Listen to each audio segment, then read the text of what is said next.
தமிழில் ஈஸி ஹிந்தி. நம்ம ஒரு விஷயத்தை லேர்ன் பண்ணோம் அப்படின்னு நினச்சா அதில் என்னென்னலாம் நம்ம எதிர்பார்ப்போம்? அந்த விஷயத்தை ஈஸியாக கற்றுக்கணும், சீக்கிரமாக குறைஞ்ச நேரத்தில் கற்றுக்கணும், அதில் ஏதாவது டிப்ஸ் இருந்தால் ஈஸியாக கற்றுக்கிறதுக்கு டிப்ஸ் இருந்தால் தெரிஞ்சுக்கணும். இந்த மாதிரி விஷயங்கள்லாம் எதிர்பார்ப்போம். இந்த மாதிரி விஷயத்த மனசில் வச்சு தான் உங்களுக்கு ஹிந்தி லாங்குவேஜை ஈஸியாக பேசுகிறதுக்கு என்னெல்லாம் வழிமுறை இருக்குது அப்படின்றது நான் 24 days 24 ஸ்டெப்ஸ் அப்படின்னு உங்களுக்கு நான் கொடுக்க போகிறேன். ஒவ்வொரு நாளும் ஒவ்வொரு ஸ்டெப்ஸ் கொடுக்க போகிறோம் ஈஸியாக பேசுகிறதுக்கான வழிமுறைகள். இப்போ எந்த விஷயமா இருக்கட்டும், இப்போ நம்ம குக்கிங்காக எடுத்துக்கோங்க, ட்ரைவிங் எடுத்துக்கோங்க, எந்த விஷயத்தை நம்ம லேர்ன் பண்ணோம் அப்படின்னு நினச்சாலும் ஃபஸ்ட்டு அந்த விஷயத்தை நம்ம கற்றுக்கணும் அப்படின்ற எண்ணம் இருக்கணும். நெக்ஸ்ட்டு முயற்சி, தேர்ட் ஒன் தொடர்ச்சி. அந்த விஷயத்தை தொடர்ந்து நம்ம செய்யணும். இப்போ ஹிந்தி லேர்னிங் எடுத்துக்கோங்க. இன்றைக்கி என்னால் 1/2 hour தான் என்னால் ப்ராக்டிஸ் பண்ண முடியும் அப்படின்னு நினச்சிங்கன்னா டெய்லி அந்த ப்ராக்டிஸ் 1/2 hour இருக்கணும். இல்லை எனக்கு இன்றைக்கி பண்ண முடியும், நாளைக்கு மறுநாள் தான் என்னால் பண்ண முடியும், ஒரு நாள் விட்டு ஒரு நாள் தான் என்னால் 1/2 hour ப்ராக்டிஸ் பண்ண முடியும்னா அந்த மாதிரி பண்ணுங்கள். ஆனால் எந்த விஷயமா இருந்தாலும் நமக்கு தொடர் முயற்சி இருக்கணும். தொடர் முயற்சியில் எந்த ஒரு விஷயத்தையும் நம்ம கற்றுக்கும் பொழுது, எந்த ஒரு விஷயத்துக்கும் நம்ம வேலை செய்யும் பொழுது அதில் தான் நம்ம வின் பண்ண முடியும். இந்த ஹிந்தி லாங்குவேஜ் மட்டும் இல்லை, எந்த ஒரு லேர்னிங்காக இருந்தாலும் இது ரொம்ப முக்கியமானது. இந்த 24 days நான் ஒவ்வொரு நாளும் உங்களுக்கு ஒவ்வொரு விஷயத்த சொல்ல போகிறேன். அந்த விஷயங்களை நீங்கள் டெய்லி லைஃப்பில் நீங்கள் யூஸ் பண்ணி ப்ராக்டிஸ் பண்ணும் பொழுது இந்த 24 days உங்களுக்கு ஹிந்தி பேசுகிறதுக்கு ரொம்ப உபயோகமாக இருக்கும். ஓகே, இன்றைக்கி நம்ம ஃபஸ்ட்டு ஸ்டெப் என்னன்னு சொல்லிட்டு இன்றைக்கி நம்ம பார்த்துடலாம். யஹ், இவன், இவள், இது, இந்த 4 வார்த்தைகள் நீங்கள் எங்கே உபயோகிக்கணும் அப்படின்னு சொன்னாலும் ஹிந்தியில் யஹ் இந்த வார்த்தையை யூஸ் பண்ணணும். வஹ், அவன், அவள், அது, இந்த 4 வார்த்தையை நீங்கள் எங்கே யூஸ் பண்ணணும் அப்படின்னாலும் அதுக்கு வஹ் இந்த வார்த்தையை நீங்கள் உபயோகிச்சுக்கலாம். வே, அவர்கள், அவைகள். ஏ, இவர்கள், இவைகள்.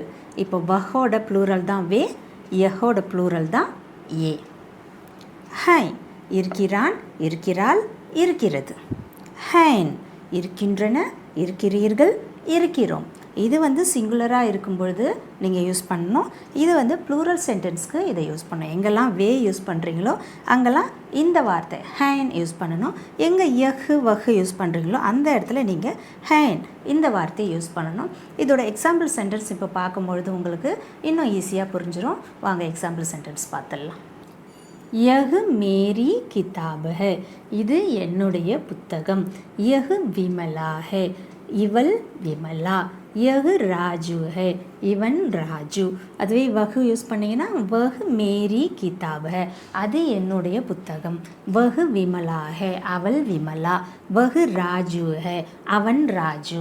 இப்போ நம்ம கிட்ட ஏதாவது ஒரு பொருள் இருந்ததுன்னா இது என்னோட புத்தகம், இது என்னோட வீடு, இது என்னோட பெண்ணு அப்படின்னு சொல்லிட்டு சொல்லுவோம். இது இந்த யூஸ் பண்ணுவோம். அதே தூரத்தில் இருந்ததுன்னா அந்த புத்தகம், அந்த பெண்ணு, அந்த வீடு என்னோடது, அந்த மாதிரி தூரத்தில் இருக்கிறதுக்கு அது அந்த உபயோகப்படுத்துவோம். அப்போ அருகில் உள்ள பொருட்களை குறிக்க பயன்படுத்தப்படும் ஒரு பிரதி பெயர் சொல் தான் யஹ். தூரத்தில் தொலைவில் உள்ள பொருட்களை குறிக்க பயன்படுத்தப்படும் ஒரு பிரதி பெயர் சொல் தான் வஹ். அதே அந்த ப்ளூரலாக இருக்கும்போது நான் வே யூஸ் பண்ணணும்னு சொன்னேன். இங்கே பாருங்கள், வே லடுக்கே ஹே, அவர்கள் சிறுவர்கள். வே லடுக்கியா ஹே, அவர்கள் சிறுமிகள். வே கலமே ஹே, அவைகள் பேனாக்கள். அப்போ அவைகள், அவர்கள், அது ரெண்டுத்துக்குமே நம்ம இந்த வேவை யூஸ் பண்ணிக்கலாம். நெக்ஸ்ட்டு பாருங்கள், ஏ லடுக்கே ஹே, இவர்கள் சிறுவர்கள். ஏ லடுக்கியா ஹே, இவர்கள் சிறுமிகள்.